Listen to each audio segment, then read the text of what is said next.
আৰু এই মুহূৰ্তত জম্মুত পুনৰ যুদ্ধকালীন পৰিৱেশৰ সৃষ্টি হৈছে জম্মু আৰু কাশ্মীৰৰ কাষত পাকিস্তানৰ আক্ৰমণ প্ৰতিহত কৰিছে ভাৰতে পাকিস্তানৰ কেইবাখনো ড্ৰোন ভূপতিত কৰে ভাৰতে জম্মু কাশ্মীৰত ব্লেকআউট পাকিস্তানৰ কেইবাখনো ড্ৰোন ভূপতিত কৰিছে ভাৰতীয় এয়াৰ ডিফেন্স সিস্টেমে সমগ্ৰ জম্মুত বাজি উঠিছে সাইৰেন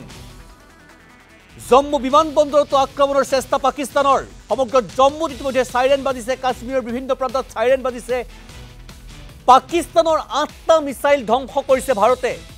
জম্মু বিমানবন্দৰত আক্ৰমণৰ চেষ্টা কৰিছিল পাকিস্তানে ভাৰতৰ S-400 ডিফেন্স সিস্টেমে এয়াৰ ডিফেন্স সিস্টেমে ধ্বংস কৰিছে পাকিস্তানৰ মিসাইল 8টা মিসাইল সমগ্ৰ ৰাজস্থানতো ব্লেকআউট ঘোষণা S-400 ডিফেন্স সিস্টেমে প্ৰতিৰোধ কৰিছে পাকিস্তানী আক্ৰমণ মই দৃশ্যাংশ দেখুৱাবলৈ চেষ্টা কৰিছো দেখা পাইছে স্ক্ৰিনৰ সোঁফালে আমি ৰঙা বৃত্তৰ ভিতৰত দেখুৱাব বিচাৰিছিলো খুব আতৰৰ পৰা লোৱা দৃশ্যাংশ আৰু এয়া আপোনালোকে দেখা পাইছে ভাৰত আক্ৰমণৰ বৃথা চেষ্টা পাকিস্তানৰ ভাৰতীয় সেনাই ধ্বংস কৰিছে পাকিস্তানৰ মিসাইল আৰু কি পৰ্যায়ত আক্ৰমণ সংঘটিত কৰিছিল নিশা আপোনালোকে দেখা পাইছে S-400 ভাৰতীয় সেনাই ব্যৱহাৰ কৰা S-400 এয়াৰ ডিফেন্স সিস্টেমে প্ৰতিহত কৰিছে পাকিস্তানৰ মিসাইল আক্ৰমণ আৰু এই মুহূৰ্তত আৰু এটা গুৰুত্বপূৰ্ণ প্ৰসংগ দৰ্শকসকলক বেকত কৰিব বিচাৰিছো যে কাশ্মীৰতকৈ জম্মুক অধিক বেছি লক্ষ্য কৰি লৈছে সন্ত্ৰাসবাদীৰ পৃষ্ঠপোষক পাকিস্তানে আৰু জম্মুৰ বিভিন্ন অঞ্চলত বা বিভিন্ন ধৰ্মস্থান গুৰুদ্বাৰ বিভিন্ন ধৰ্মৰ উপাসনাস্থলীসমূহত আতংকৰ সৃষ্টি কৰাৰ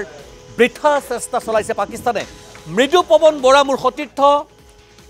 মৃদু পৱনৰ ওচৰলৈ যাম মৃদু শেহতীয়া যিখিনি তথ্য আহিছে জম্মুত ব্লেকআউট কৰা হৈছে আৰু জম্মুত বিমানবন্দৰত আক্ৰমণৰ চেষ্টা চলোৱা হৈছিল কিন্তু S-400 এয়াৰ ডিফেন্স সিস্টেমে প্ৰতিহত কৰে আৰু বহুখিনি তথ্য আহিছে মৃদু সবিশেষ জনাৰ চেষ্টা কৰিম হয় সুনীত কুমাৰ ভূঞা চাওক যে যি ধৰণে ভাৰতে বাৰম্বাৰ সকিয়নিত থকাৰ পিছতো এতিয়ালৈকে আচলতে পাকিস্তানে যে সম্বিত ঘূৰাই পোৱা নাই বা পাকিস্তানে আকৌ এবাৰ তেওঁলোকৰ যি পৰিচয় সেই পৰিচয় দাঙি লৈছে আপুনি ইতিমধ্যে কৈছে যে কাশ্মীৰৰ পৰিৱৰ্তে টাৰ্গেট কৰি লৈছে জম্মু কাশ্মীৰৰ আজি সন্ধিয়া যেতিয়া আপোনাৰ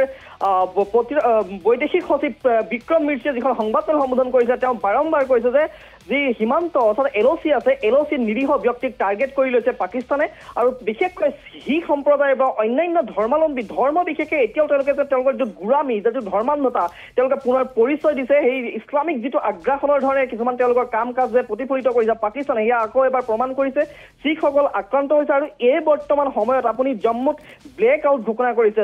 এক প্ৰকাৰ সাইৰেন বাজি উঠিছে আকাশ মাৰ্গত আৰু ইতিমধ্যে আপুনি স্ক্ৰিনত সেই ভিজুৱেল দেখুৱাই আছো আমি য'ত নেকি 8টাকৈ মিসাইলেৰে ভাৰতক আক্ৰমণৰ চেষ্টা কৰিছিল আৰু 8টা মিসাইলকে কিন্তু প্ৰতিহত কৰিছে অৰ্থাৎ ভাৰতীয় সেনা যে হস্তম আৰু সম্পূৰ্ণৰূপে তৎপৰ সেয়া পুনৰবাৰ স্পষ্ট কৰিছে S-400 S-400ৰ জৰিয়তে আজি পাকিস্তানৰ যিটো এয়াৰ ডিফেন্স সিস্টেম সম্পূৰ্ণৰূপে ভাঙি পেলাইছিল বিধ্বস্ত কৰিছিল ভাৰতীয় সেনাই সেই S-400ৰ একেই S-400ৰ ব্যৱহাৰৰ দ্বাৰা কিন্তু 8টাকৈ মিসাইল তেওঁলোকে প্ৰতিহত কৰিছে আৰু এইটোৱে ভাৰতীয় সেনাৰ যিটো বীৰত্ব বা পৰাক্ৰম আৰু যি শক্তিশালী পুনৰবাৰ প্ৰমাণ কৰিছে হয়তো সাধাৰণ মানুহক তেওঁলোকে টাৰ্গেট কৰিবৰ কাৰণে চেষ্টা কৰিছে নিৰীহ ব্যক্তিৰ ওপৰত টাৰ্গেট কৰিবৰ কাৰণে পাকিস্তানে বাৰম্বাৰ চেষ্টা কৰিছে কিন্তু তাক প্ৰতিহত কৰিছে এটা খুব আমাৰ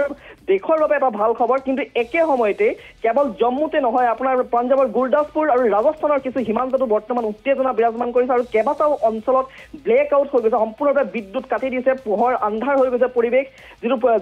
সাধাৰণতে যেতিয়া যুদ্ধৰ এটা আশংকা কৰা হয় বা যুদ্ধৰ এটা সম্ভাৱ্য পৰিস্থিতি দেখা পোৱা যায় তেতিয়া এনেধৰণৰ এটা পৰিস্থিতিৰ উদ্ভৱ হয় আৰু যদিহে পাকিস্তানে এই ধৰণৰ তেওঁলোকে প্ৰত্যাক্ৰমণ কৰে নিঃসন্দেহে ভাৰতীয় সেনাই হাত সাৱটি বহি নাথাকে আৰু আজি ইতিমধ্যে কেইবাটাও কেন্দ্ৰীয় প্ৰতিৰক্ষা মন্ত্ৰীয়ে হওক বা ৰাষ্ট্ৰীয় নিৰাপত্তা উপদেষ্টা অজিত ডোভালে হওক আৰু শেহতীয়াকৈ বিক্ৰম মিশ্ৰীয়ে হওক প্ৰত্যেকে এটা কথা বাৰম্বাৰ কৈছে যে যদিহে তেওঁলোকে পুনৰ আক্ৰমণ কৰে তেন্তে প্ৰত্যাক্ৰমণ হ'ব আৰু কঠোৰভাৱে তেওঁলোকক প্ৰত্যাক্ৰমণ কৰা হ'ব আচলতে কথাবিলাক এনেকুৱা হয় যে পাকিস্তানৰ ক্ষেত্ৰত যি দেশত আচলতে আত্মঘাতী বোমাৰু জন্ম হয় যি দেশত আত্মঘাতী বোমাৰুৱে হাজাৰ হাজাৰ মানুহক আৰু তেওঁলোকে যেন এতিয়া আকৌ ভাৰতক এই ধৰণে আক্ৰমণ কৰি তেওঁলোকে নিশ্চয় মৃদু এটা বিশেষ প্ৰসংগ আপুনি উত্থাপন কৰিছিল বা চুই গৈছিল বা আমি উত্থাপন কৰিছিল মই পুনৰ সেই প্ৰসংগলৈ আনিব বিচাৰিছো পাকিস্তানে কোনো ধৰ্মৰ পৃষ্ঠপোষকতা নকৰে পাকিস্তানে কেৱল সন্ত্ৰাসবাদৰ পৃষ্ঠপোষকতা কৰে পাকিস্তানত কোনো নীতি ৰীতি নাই, পাকিস্তানত কেৱল সন্ত্ৰাসবাদ আছে আৰু ধৰ্মৰ ভিত্তিত পাকিস্তানে সন্ত্ৰাসবাদৰ সৃষ্টি কৰে। আৰু যাৰ বাবে আমি যদি পেহেলগাম আক্ৰমণৰ সময়ৰ ঘটনাখিনি চাওঁ, সেই নিকৃষ্ট বৰ্বৰ ঘটনা যদি চকু ফুৰাওঁ, তেতিয়াও ধৰ্মৰ নাম লৈ লৈ নিৰীহ লোকক হত্যা কৰিছিল। আৰু এতিয়া আপুনি যিহেতু উল্লেখ কৰিছে যে পাঞ্জাবৰ সীমান্তৰ কিছু অংশ,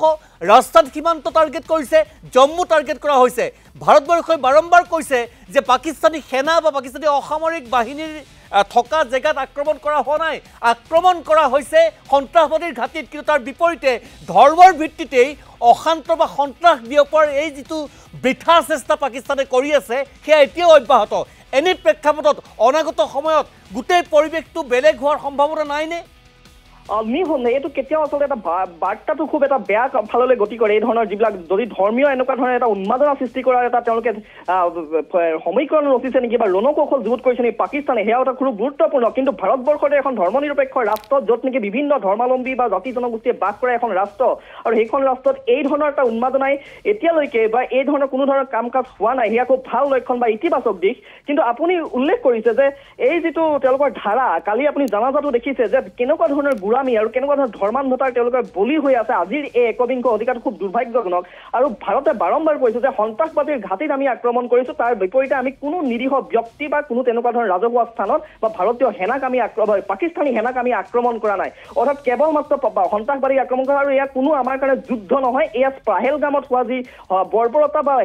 নৰসংসাৰ, তাৰ প্ৰত্যুত্তৰহে দিয়া হৈছে। কিন্তু পাকিস্তানে সন্ত্ৰাসবাদীক আক্ৰমণ কৰিলেও বা তেওঁলোকে দমন কৰাৰ বিপৰীতে আকৌ এবাৰ তেওঁলোকে বুজাই দিছে যে আমি কি ধৰণে পৃষ্ঠপোষকতাক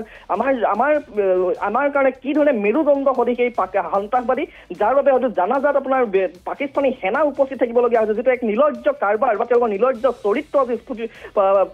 প্ৰতিফলিত হৈছে। আৰু তাৰ লগে লগে আকৌ এবাৰ তেওঁলোকে জম্মুত টাৰ্গেট কৰিছে, ৰাজস্থানৰ সীমান্তত তেওঁলোকে উত্তেজনা বৃদ্ধি কৰিছে, সমান্তৰালকৈ গুৰদাসপুৰ যিটো পাঞ্জাৱৰ এলেকা, য'ত নেকি বৰ্তমান ব্লেক আউট কৰি দিয়া হৈছে, আক্ৰমণ কৰিছে। আৰু সকিয়নি নমনাৰ পিছতো যদি এই ধৰণৰ এটা পৰিস্থিতিৰ কাৰণে তেওঁলোকে ঠেলি দিয়ে, তেন্তে নিঃসন্দেহে ভাৰতীয় সেনাই ইয়াৰ প্ৰত্যুত্তৰ দিব, আৰু তেতিয়া কিন্তু আন এক সম্ভাৱ্য বিপদৰ মুখত তেওঁলোক গুচি যাব, আৰু এই পৰিস্থিতি অতি বেয়া হ'ব। সেয়া ইতিমধ্যে স্পষ্ট, সেয়া কেতিয়াও ভাল এটা লক্ষণ নহয়। পাকিস্তানে এই কথাবিলাক বুজি পোৱাটো ভাল আছিল, কিন্তু বুজি নোপোৱাটো এই মুহূৰ্তত তেওঁলোকৰ কাৰণে এটা আত্মঘাতী ধৰণৰ সিদ্ধান্ত হৈছে, বা তেওঁলোকে যি ধৰণৰ কাম কাজ কৰিছে তেওঁলোকৰ বাবে বিপদ হোৱাৰহে সম্ভাৱনা আছে। কাৰণ আজিৰ দিনত ভাৰতীয় সেনাবাহিনী কিন্তু সম্পূৰ্ণ সক্ষম নহ'লে এতিয়া যি 8টাকৈ মিছাইল তেওঁলোকে নিক্ষেপ কৰিলে, এই নিক্ষেপ কৰা 8টা মিছাইলে কিন্তু সম্পূৰ্ণভাৱে S-400 যি চিষ্টেম, এই চিষ্টেমে ধ্বংস কৰি দিলে। সেইকাৰণে তেওঁলোকে বুজা উচিত যে ভাৰতীয় সেনা প্ৰত্যুত্তৰ দিব পৰাকৈ সাজু আছে, সষ্টম আছে। তাৰ পিছতো কিন্তু তেওঁলোকৰ এতিয়াও গা লৰা নাই, এতিয়াও তেওঁলোকে নিৰ্লজ্জৰ দৰে সামান্যতম অনুশোচনাত ভোগা নাই। ইয়াত খুব ডাঙৰ কথা। আৰু এটা ধৰ্মীয় উন্মাদনা বাৰম্বাৰ সৃষ্টি কৰিবলৈ চেষ্টা কৰিছে, কিন্তু ভাৰতৰ কেন্দ্ৰীয় চৰকাৰে হওক বা ভাৰতবৰ্ষৰ বিৰোধী অন্যান্য দলসমূহে যিদৰে ঐক্যবদ্ধভাৱে ভাৰতবৰ্ষৰ জনতাই যিটো ঐক্যবদ্ধভাৱে প্ৰমাণ দিছে, তাৰ দ্বাৰাও কিন্তু তেওঁলোক এই ধৰণৰ যিটো উন্মাদনা, সেই উন্মাদনা যে বিয়পোৱা নাই, সেইটো আমাৰ কাৰণে ইতিবাচক দিশ। নিশ্চয় ধন্যবাদ জনাইছোঁ মৃদু। মই পুনৰবাৰ যদি কিবা তথ্য থাকে মই মৃদুৰ পৱন বা অন্যান্য আমাৰ সতীৰ্থসকলৰ ওচৰলৈ যোৱাৰ চেষ্টা কৰিম। আৰু এই মুহূৰ্তত আৰু কিছু তথ্য হৈছে, ব্লেকআউট ঘোষণা কৰা হৈছে জম্মুত, মোবাইল সেৱা তাত বন্ধ কৰি দিয়া হৈছে। এক যুদ্ধকালীন পৰিৱেশ জম্মুত বিৰাজ কৰিছে। আৰু এই মুহূৰ্তত কিছু তথ্য আহিছে, পাকিস্তানৰ 8টা মিছাইল ধ্বংস কৰিছে ভাৰতে, আৰু ভাৰতৰ S-400 এয়াৰ ডিফেন্স চিষ্টেমে ধ্বংস কৰিছে পাকিস্তানৰ মিছাইল। সমান্তৰালভাৱে ৰাজস্থানতো ব্লেকআউট ঘোষণা, ভাৰত আক্ৰমণৰ বৃথা চেষ্টা পাকিস্তানৰ।